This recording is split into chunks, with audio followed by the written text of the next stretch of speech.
Character by Samuel Smiles, Chapter 12, Part B. The apprenticeship of difficulty is one which the greatest of men have had to serve. It is usually the best stimulus and discipline of character. It often evokes powers of action that, but for it, would have remained dormant. As comets are sometimes revealed by eclipses, so heroes are brought to light by sudden calamity.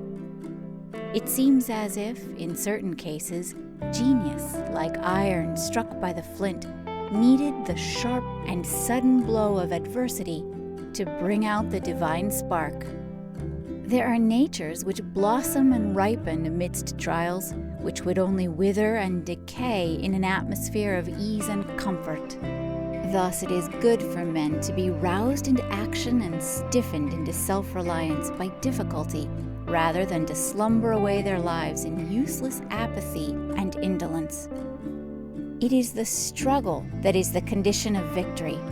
If there were no difficulties, there would be no need of efforts.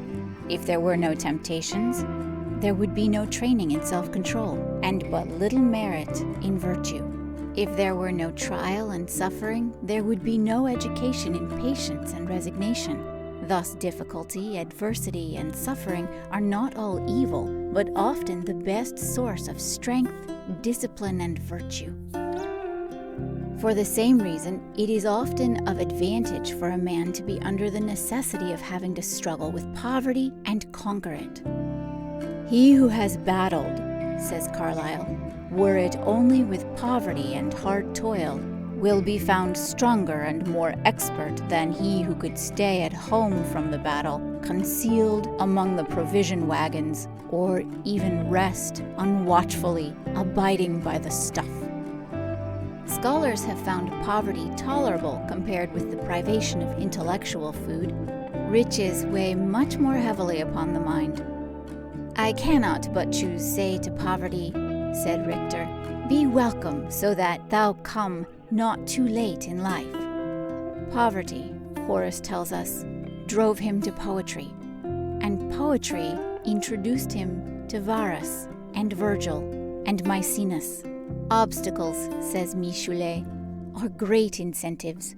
I lived for whole years upon a Virgil, and found myself well off. An odd volume of Racine, purchased by chance at a stall on the quay, created the poet of Toulon. The Spaniards are even said to have meanly rejoiced the poverty of Cervantes, but for which they supposed the production of his great works might have been prevented. When the Archbishop of Toledo visited the French ambassador at Madrid, the gentlemen in the suite of the latter expressed their high admiration of the writings of the author of Don Quixote, and intimated their desire of becoming acquainted with one who had given them so much pleasure. The answer they received was that Cervantes had borne arms in the service of his country and was now old and poor. "What!" exclaimed one of the Frenchmen, "is not Señor Cervantes in good circumstances? Why is he not maintained, then, out of the public treasury?"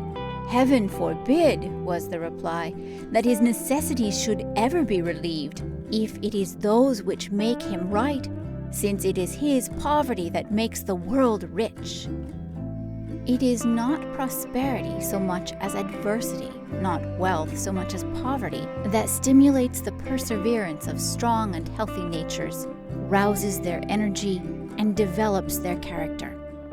Burke said of himself, "I was not rocked and swaddled and dandled into a legislator." Nitor in adversum is the motto for a man like you. Some men only require a great difficulty set in their way to exhibit the force of their character and genius, and that difficulty, once conquered, becomes one of the greatest incentives to their further progress. It is a mistake to suppose that men succeed through success. They much oftener succeed through failure. By far the best experience of men is made up of their remembered failures in dealing with others in the affairs of life. Such failures in sensible men incite to better self-management and greater tact and self-control as a means of avoiding them in the future.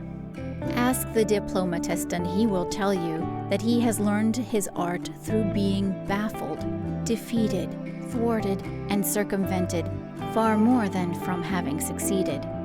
Precept, study, advice, and example could never have taught them so well as failure has done. It has disciplined them experimentally and taught them what to do as well as what not to do, which is often still more important in diplomacy. Many have to make up their minds to encounter failure again and again before they succeed. But if they have pluck, the failure will only serve to rouse their courage and stimulate them to renewed efforts. Talma, the greatest of actors, was hissed off the stage when he first appeared on it. Lacordaire, one of the greatest preachers of modern times, only acquired celebrity after repeated failures. Montalembert said of his first public appearance in the Church of Saint Roch, he failed completely, and on coming out, everyone said, though he may be a man of talent, he will never be a preacher. Again and again he tried, until he succeeded, and only 2 years after his debut, Lacordaire was preaching in Notre Dame to audiences such as few French orators have addressed since the time of Bossuet and Mazarin. When Mr. Cobden first appeared as a speaker at a public meeting in Manchester, he completely broke down, and the chairman apologized for his failure. Sir James Graham and Mr. Disraeli failed and were derided at first, and only succeeded by dint of great labor and application. At one time, Sir James Graham had almost given up public speaking in despair. He said to his friend Sir Francis Baring, "I have tried it every way, extempore, from notes, and committing all to memory, and I can't do it. I don't know why it is, but I am afraid I shall never succeed." Yet, by dint of perseverance, Graham, like Disraeli, lived to become one of the most effective and impressive of parliamentary speakers.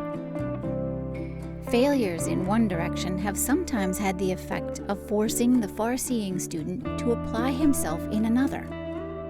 Thus, Prideaux's failure as a candidate for the post of parish clerk of Ugborough in Devon led to his applying himself to learning and to his eventual elevation to the bishopric of Worcester. When Bouillot, educated for the bar, pleaded his first case, he broke down amidst shouts of laughter. He next tried the pulpit and failed there too, and then he tried poetry and succeeded. Fontenelle and Voltaire both failed at the bar. So Cowper, through his diffidence and shyness, broke down when pleading his first case, though he lived to revive the poetic art in England. Montesquieu and Bentham both failed as lawyers and forsook the bar for more congenial pursuits, the latter leaving behind him a treasury of legislative procedure for all time. Goldsmith failed in passing as a surgeon, but he wrote The Deserted Village and The Vicar of Wakefield, whilst Addison failed as a speaker, but succeeded in writing Sir Roger de Coverley and his many famous papers in The Spectator. Even the privation of some important bodily sense, such as sight or hearing, has not been sufficient to deter courageous men from zealously pursuing the struggle of life. Milton, when struck by blindness, still bore up and steered right onward. His greatest works were produced during that period of his life in which he suffered most, when he was poor, sick, old, blind, slandered, and persecuted. The lives of some of the greatest men have been a continuous struggle with difficulty and apparent defeat. Dante produced his greatest work in penury and exile. Banished from his native city by the local faction to which he was opposed, his house was given up to plunder, and he was sentenced in his absence to be burnt alive. When informed by a friend that he might return to Florence if he would consent to ask for pardon and absolution, he replied, No, this is not the way that shall lead me back to my country. I will return with hasty steps if you or any other can open to me a way that shall not derogate from the fame or the honor of Dante. But if by no such way Florence can be entered, then to Florence I shall never return." His enemies remaining implacable, Dante, after a banishment of 20 years, died in exile. They even pursued him after death, when his book, De Monarchia, was publicly burnt at Bologna by order of the papal legate. Commons also wrote his great poems mostly in banishment. Tired of solitude at Santarem, he joined an expedition against the Moors, in which he distinguished himself by his bravery. He lost an eye when boarding an enemy's ship in a sea fight. At Goa, in the East Indies, he witnessed with indignation the cruelty practiced by the Portuguese on the natives, and expostulated with the governor against it. He was, in consequence, banished from the settlement and sent to China. In the course of his subsequent adventures and misfortunes, Cayman suffered shipwreck, escaping only with his life and the manuscript of his Lusiad. Persecution and hardship seemed everywhere to pursue him. At Macau, he was thrown into prison. Escaping from it, he set sail for Lisbon, where he arrived after 16 years' absence, poor and friendless. His Lusiad, which was shortly after published, brought him much fame, but no money. But for his old Indian slave, Antonio, who begged for his master in the streets, Cayman must have perished. As it was, he died in a public almshouse, worn out by disease and hardship. An inscription was placed over his grave. "Here lies Luis de Caymans. He excelled all the poets of his time. He lived poor and miserable, and he died so, 1579.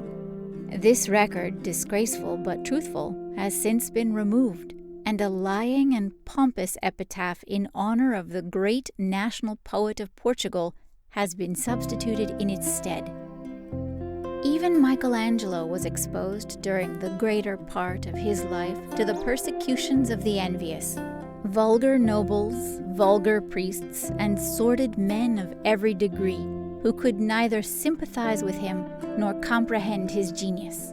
When Paul IV condemned some of his work in The Last Judgment, the artist observed that the Pope would do better to occupy himself with correcting the disorders and indecencies which disgrace the world than with any such hypercriticisms upon his art. Tasso also was the victim of almost continual persecution and calumny. After lying in a madhouse for 7 years, he became a wanderer over Italy, and when on his deathbed, he wrote, "I will not complain of the malignity of fortune, because I do not choose to speak of the ingratitude of men who have succeeded in dragging me to the tomb of a mendicant." But time brings about strange revenges. The persecutors and the persecuted often change places. It is the latter who are great, the former who are infamous. Even the names of the persecutors would probably long ago have been forgotten, but for their connection with the history of the men whom they have persecuted. Thus, who would now have known of Duke Alfonso of Ferrara but for his imprisonment of Tasso? Or who would have heard of the existence of the Grand Duke of Württemberg of some 90 years back but for his petty persecution of Schiller? Science also has had its martyrs, who have fought their way to light through difficulty, persecution, and suffering. We need not refer again to the cases of Bruno, Galileo, and others persecuted because of the supposed heterodoxy of their views.